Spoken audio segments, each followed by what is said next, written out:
She is the chef and owner of the Beatrice Inn and the author of the new cookbook, Butcher and Beast. Please welcome to the stage Chef Angie Mar and New York Times food editor, Sam Sifton. Yes. Hey. Yes. Hi. Wow. Hold on. You can order this on your phone, or you can go to your local independent bookstore and buy it. I hope that you will do the latter, and I hope you will do that today. It's a really awesome book from the most glamorous chef in town. Hey, what are we doing today? Well, we're going to do a little Venison Wellington today. Just a little Venison Wellington today. What's a Venison Wellington? So obviously Wellington is typically done with beef, and you know I adore it. But I also really love game meat, and just with the fall, this is kind of one of those perfect dishes. So in a lot of the country, we're entering hunting season, so venison is going on. So venison, deer, obviously, a New York crowd, you got to explain that sometimes. What part of the animal are we working with? So this is a tenderloin.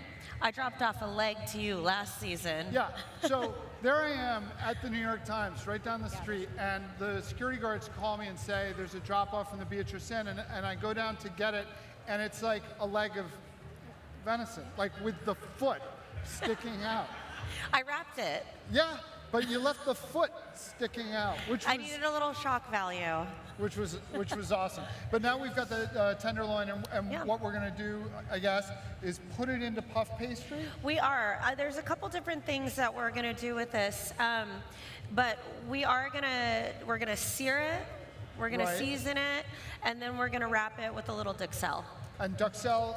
So I actually do our duxelle with black trumpet mushrooms, creminis, and escargot. Oof. The escargot really for extra flavor. So there's a kind of interesting story about. I'm gonna just work while you do this. There's a kind of interesting story about Wellington, or beef Wellington as we know it. So the origin story is that it was created for the Duke of Wellington after his defeat of Napoleon at Waterloo. But curiously, if you look in English cookbooks, you see no mention of it. It seems more of an American dish that appeared. Ooh, big knife. Okay. So I'm just gonna trim we it. want to make sure that's the right size. Yeah, I'm just gonna trim it a little bit. Okay. And we're gonna season it with kosher salt, and we're gonna just sear it. And then typically what I do with my Wellington is I sear it and then I cool it down, because that's the trick. Because the big fear with Wellington is that you're going to cook it, put it in the oven, and the whole thing's going to be medium well or well done. So I like to cook it from cold. Okay. So when you get your tenderloin, sometimes there's like silver skin on it, so that you trim all that off. I do. I've trimmed all of it off, so you can see it's completely clean. But this is a really, really lean meat. And like that, I'm on this. Okay. Me too? No, just me. Just you. All right, we're good. Oh, is that, are we doing all off this? It's for me? Okay. All right, I don't know how I'm going to cook and do this No, at once. I'm going to hold this for you. You do it. All right, so I'm just going to season it with salt. Whoa. Yeah, I like a lot of salt. Because this meat is super, super lean. There's really no fat on it, and you need a lot of flavor. So that was an aggressive amount of salt. But we have to realize that too, some of it's gonna come off. Yep. You know, it's gonna fall off here. So I just have a little olive oil, and it's shimmering, so it's super, super hot. And we're just gonna roll it just to get enough color. Okay, let's get some color on this.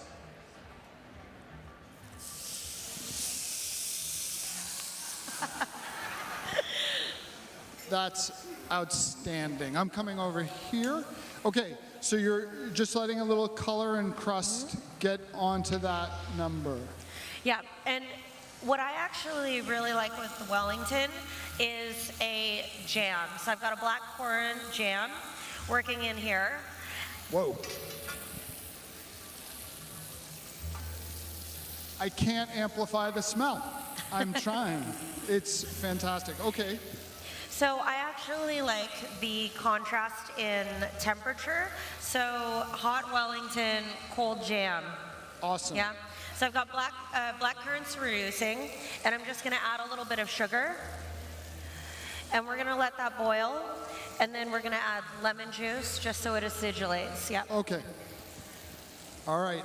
I'm nervous about this already. Why? Well, because I'm on stage. I'm not worried about you. We cook together, though. We do in a significantly smaller kitchen. And no one watching. Oh, look at the color on that. Yeah. So can you talk a little bit about that salt crust and how that's working and what that's giving you? Yeah, so I always like to salt the meat, obviously. No pepper, just salt, because I don't like the flavor of burned pepper. So just salt, we're gonna roll it. It's gonna get this nice, beautiful golden brown crust, and then we're gonna take it off. Perfect. And then we're gonna finish it cooking in the oven. Oh boy. Do you guys like venison? Okay, good. You guys are a little quiet today. Just me. Just me. You're on your own now. I can move away. Oh, good, okay. Okay. So, it's getting some color on it. You're kind of tapping it away. Our jam is Jam's going. And I'm gonna prep this. Can you guys see that? You can, right? You the can see magic this, of right? technology? Yeah? Beautiful. Okay. And this is relatively you got to cool, right? You don't Yeah, so this is cold. And our dough is 50% beef fat, 50% butter, which you have and you like. I do like it. Do you like it or do you love it? I really love it. I really love it. It's that beef fat that gives it this incredible deep flavor. And I think adds to the flakiness, yes? Yeah. Does anybody cook with beef suet? No? That's going to Oh, change. you guys are missing out. Yeah. Beef suet is magic. Would you use it in a savory? I mean, in a sweet and pastry? Oh, yeah. Beef suet Oh, yeah. for a peach pie? Like, yeah, absolutely. I think it'd be great with apples and pears as well. Do you prefer it to the pork? To pork fat? Yeah, I do. I think there's more flavor in it. Okay, 2020, leaf lard out, beef suet Beef in. suet's in. Beef suet's the new black. Okay. That's got plenty color. All right. All right. So we're just gonna let this sit. Okay, it's got nice even color throughout. So you bring it off, but eventually you're going to want to put it in the fridge, right? Yeah, we would typically put this in the fridge, but I think it's going to be fine. Okay. Yeah, I think this is going to be fine. So let's talk about duxelle. All the mushrooms, all of the escargot, we saute it with onions and garlic and butter and season it really well. And then I pulse it up in a food processor and then I let it cool overnight. But not aggressively. No. It's not a puree. Can you guys see this? It's like a little chunky. It's just really roughly chopped. Yeah. But I like to let it sit overnight just so it develops a little bit more flavor. Yeah. So beef suet dough, and I've rolled it out. I usually like to do it very, very thin. So just a couple centimeters. And you can see right through it. Yeah, The it's really window nice. pane test. Okay, so here goes a layer of duxelle. Yeah, so we're gonna put the duxelle in. And it's really all in the technique. You want everything to be super just like nice and one layer. So this is a kind of intimidating thing to make, but as usual, when I'm cooking with you, it seems kind of simple. It is actually, yeah. I used to get really, really intimidated by Wellington. And it's just one of those things that if you take your time with it and you do the components all separately and then just put it together, it's actually not that bad. But it's still scary. It's going to go into the oven, and I mean, you know, Well, what do you find scary about it? well, there's that expression, you can't fix a pie. And this is kind of like a wrapped up meat pie. And I'd be nervous about it sitting in, like, what if you mess it up? She's like, what? Mess it up? I'm Angie Mar, bitch. I'm scared of messing it up. Well, here's the thing. When this is cool on the inside, you know, and I think everybody's fear with Wellington is that by the time the pastry's done, the meat's gonna overcook. Right. Right? So typically when I'm cooking Wellington, I budget about 20 minutes for the pastry to get done. Okay. But the thing is that you want your meat medium rare, so that's why I bring it from cold. Right, so So you this can is kind the of opposite. even things out. This is the opposite. So like when you and I cooked before, and whenever you and I make steaks together or something like that, we talk about tempering our meat, right? We want our meat room temperature because you've got even cooking. Yep. And this is a little bit different because you're dealing with pastry, and it's a completely different component, right? So we don't temper this. You bring it from cold. So by the time the pastry gets done, you've got your Meat is perfect, done. like 112, 115 degree medium rare. How many times, I mean, honest, just between us, have you ever messed this up? Of course. And and All the that's time. it's scary, right? It's scary. Okay, Yeah, it's a little I got scary. the admission I was looking for. It's scary. It is. It's scary. All right, so I'm just going to line everything up. You can see this, yeah? Can you guys see this? Yeah? So it's off center. It's off center. I've got maybe 2 inches on the side, 2.5 inches, just because I want to fold it over. Yep. And I like to use the parchment underneath because it's almost like, have you ever seen the guys when they make sushi rolls? It's the same thing. It's really the same thing. Okay. So we're just gonna bring it up tight. Okay, this is the Can burrito. you guys see this? You see I'm rolling it? And then you pull it back, right? Like swaddling a newborn. Okay, and then the seam is going to be And the right seam on the is on the bottom. Got All it. right. Now we're gonna take this off. This is done. And I'm just gonna tuck the inside. Okay, this is important. This is important. You guys get this?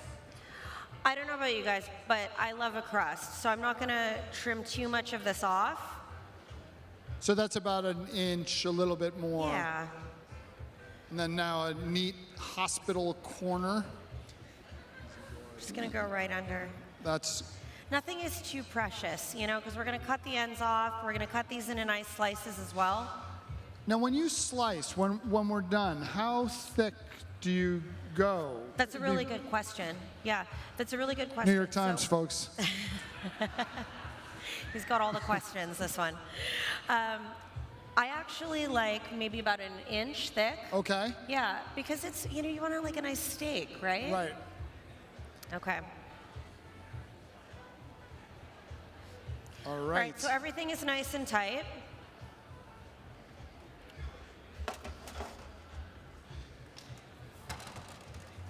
And then, oh, this And is then cool. So, I actually use a resting rack right. with to my get it baking all sheet because I want even cooking. heat all Yeah. the way around. So we're just gonna transfer this, and because this is nice and cold, super easy. Bam. Yeah. And if you want, you can actually roll out more dough and do some designs on top, like leaves. or Happy yeah, birthday, something like Your that. name? Yep, Sam Sam. Sifton, right across the top. Yeah. Sounds good. All right. Oh, So, egg wash? egg wash. Okay. Because this is very important. So I have seen various theories of egg wash where people do an egg wash later in the cooking process. You're going to do it before we even go in. Yeah. Well, I'm gonna start with 1 egg wash, and then we're gonna let it sit, and about 10 minutes later, I brush Hit it it a again. second time. Yeah. So I like you- a really nice thick gloss. So that you're going to let it sort of impregnate the Exactly. dough and then go in Well, for I want another it one. to. I want the first layer to dry. Yep. And then we're gonna add another one on. Got it. Wow. What's your theory with egg wash? Do you use whites? Do you use yolks? Oh, do I you love use a whole having. egg? I like the yolk for the color and for the extra flavor. Me too. But I hadn't used the two-wash protocol before, and now I will. Yeah. Exciting. You know, and the 2-time egg wash doesn't work with puff pastry. Okay. Yeah, it's typically, this one is not a puff pastry. It's just going to be a nice crust. But when we do it with puff pastry, if you chose to do this with that, it would weigh it down. So in that case, I would only do 1, just because there's such a high butter content in it. Okay, so it's Saturday afternoon. On Thursday evening, Angie's book came out. We've talked about that. Some of you are ordering this from your independent bookstores on your phones right now. There was a big debauched party that night for Angie. And the following morning at 6 a.m., she flew to Florida, cooked dinner Friday night for 600, and then returned this morning to cook fried chicken for all of us all day, and now we're making a Venison Wellington. Which Sam makes saw me early this morning when I was just off of a plane. Radiant. Liar. Absolutely radiant. I appreciate you saying that. but we both know that's a lie. But it just goes to show this business that you're in is not the glamorous one some of us were led to believe it might be. It's not. I mean, It's you're on absolutely like not. 3 hours of sleep in 36 hours. Yeah. I'd be nervous about this thing. But I'm All right, still very charming, so it's okay. what's happening with our jam?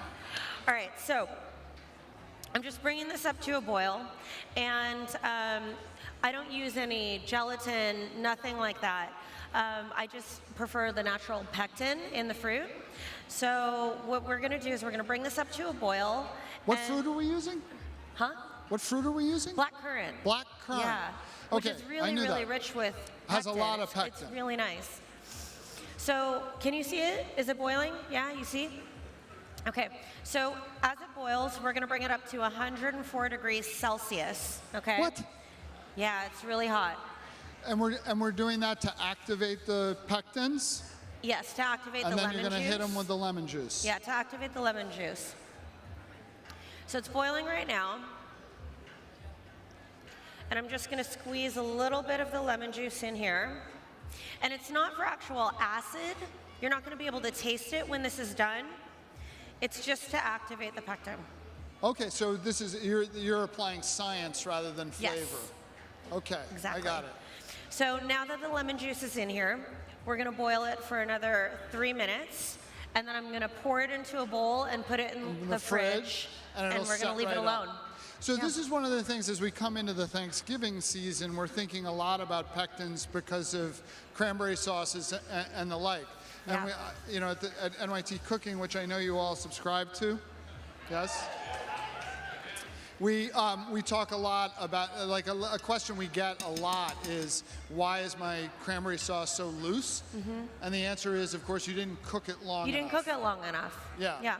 It takes a really long time, and I always say with jams, it's like kind of a Sunday thing for me. Yep. Because I just like to let it cook, let it go, watch some TV, and make jam. It's very, very therapeutic. That is super therapeutic.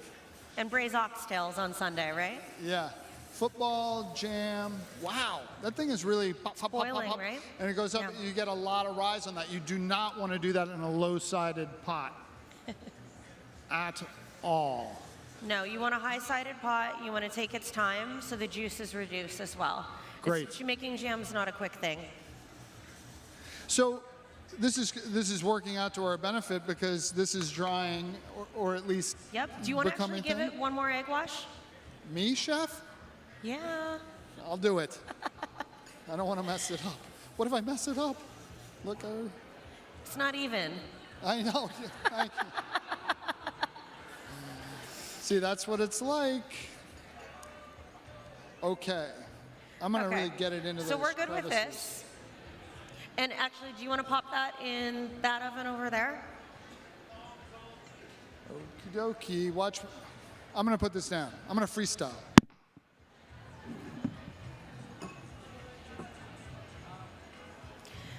one of the other things that I like to do when I'm making jam is after I've activated everything and it's boiled, I like to go shallow bowl.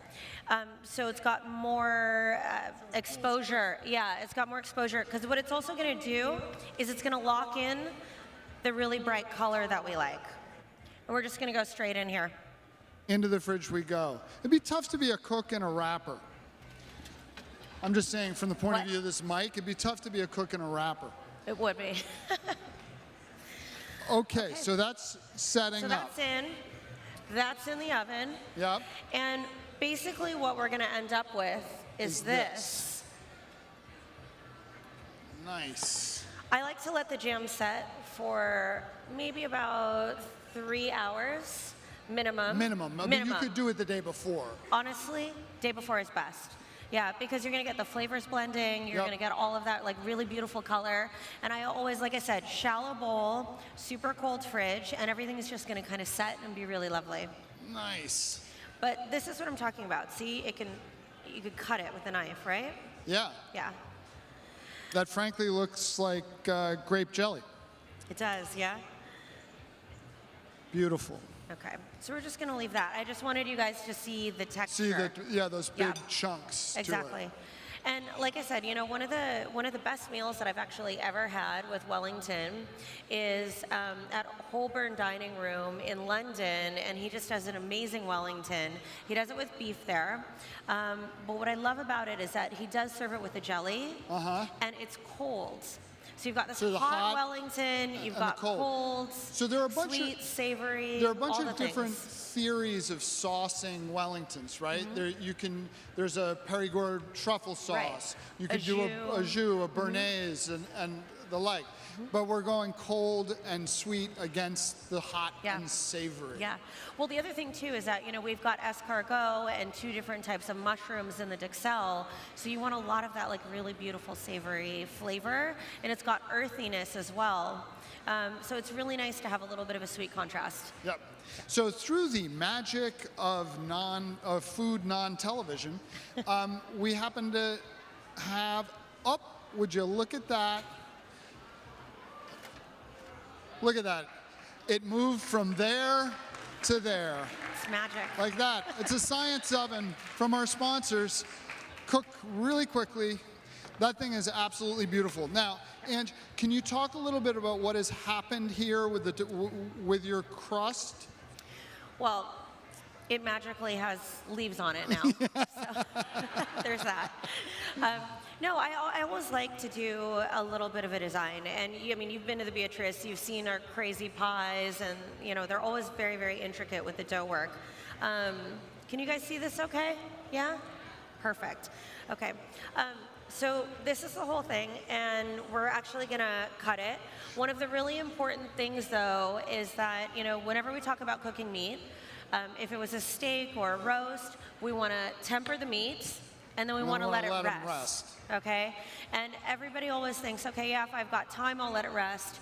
But we talk about this all the time, is that resting the meat is part of the cooking process.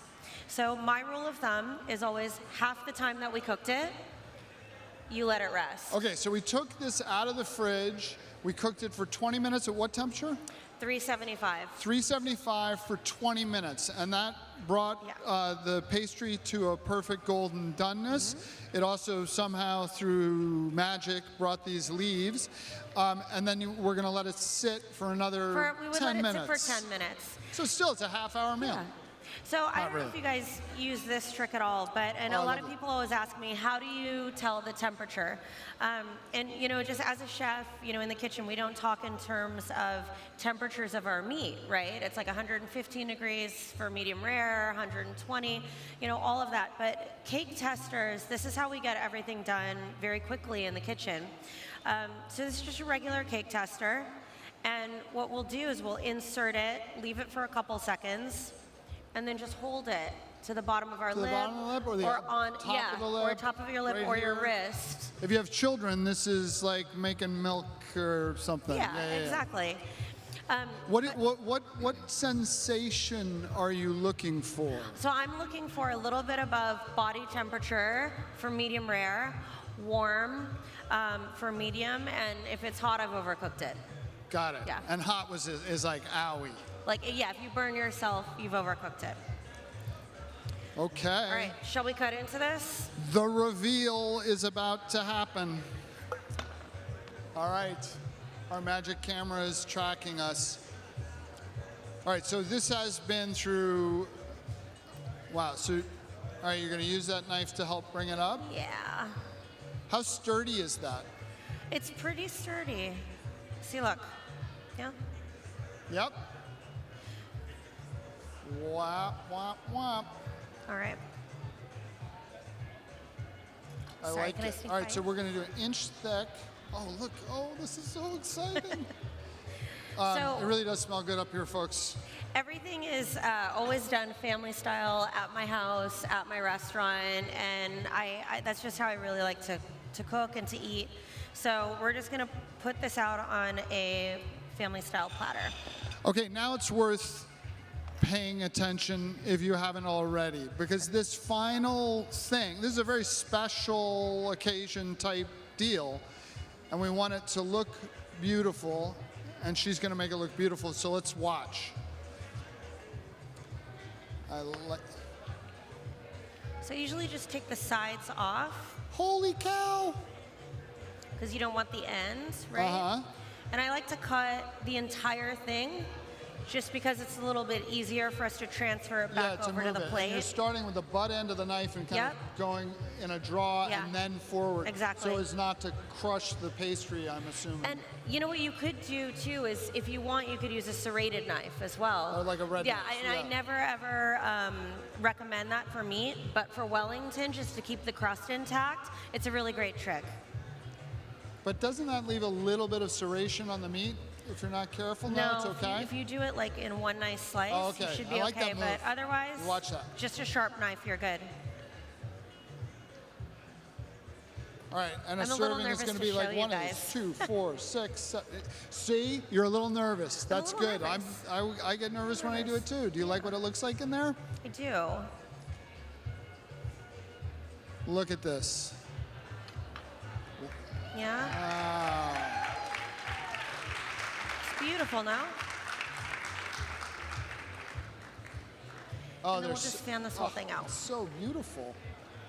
That food festival life, I'm gonna house this thing backstage. Wow. All right. Okay, so then a So little we're just bit gonna off fan this center. out. Yeah. Oh man, look at And how that's it. pretty that is. And that's it. And this is a little cooked And then snack, you'd and you're good. serve with the jelly on the side, and people take a little dab. Yeah. A little dab will do you. Yeah. And if you want, you could just put it on individual plates, but I mean, this is kind of more impressive, right? I think it is. Yeah. That's the kind of cooking you got at the Beatrice Inn, and that you can bring into your home if you purchase this book, which I insist that you do because you came here and saw this, and wasn't it awesome? Thank you guys. Thank you. Thanks so much to all of you for coming out. This is our first food festival. Kind of feels like it's maybe our third, frankly. It's Yeah. going pretty well. Get out there and have some great food. Make sure you get Angie's book. Make sure you subscribe to nytcooking.com. Thanks very much. Thank you so much. Thank you all for coming. We have a lot more delicious demos in store for you tomorrow. Enjoy the rest of the festival.